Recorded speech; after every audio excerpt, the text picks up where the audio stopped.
దేశవ్యాప్తంగా కార్మిక సంఘాలు, అట్లాగనే రైతు సంఘాలు, వ్యవసాయ కార్మిక సంఘాలు, రైతు కూలి సంఘాలు, వామపక్ష ప్రజా సంఘాలన్నీ కూడా దేశవ్యాప్తంగా నిరసన కార్యక్రమాన్ని నిర్వహిస్తూ ఉన్నాం.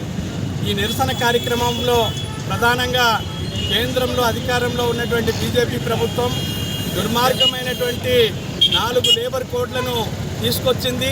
అంతకుముందు ఉన్నటువంటి 29 లేబర్ చట్టాలని రద్దు చేసింది. ఈ లేబర్ కోడ్ల వల్ల ఈరోజు కార్మికులకు ఉన్నటువంటి కనీస హక్కులు ఏవైతే ఉన్నాయో అవన్నీ కూడా కాలరాయబడుతున్నాయి.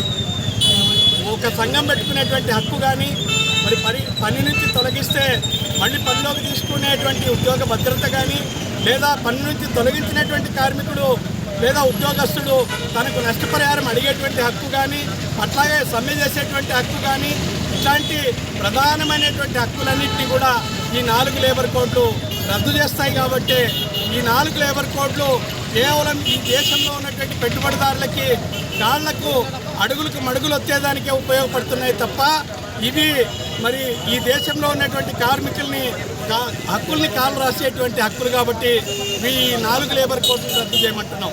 అట్లాగనే ఈరోజు దేశవ్యాప్తంగా ఉన్నటువంటి రైతాంగం గిట్టుబాటు ధర లేక అల్లాడిపోతూ ఉన్నారు. మరి గిట్టుబాటు ధర చట్టం చేస్తామని చెప్పి నరేంద్ర మోడీ ప్రకటించాడు.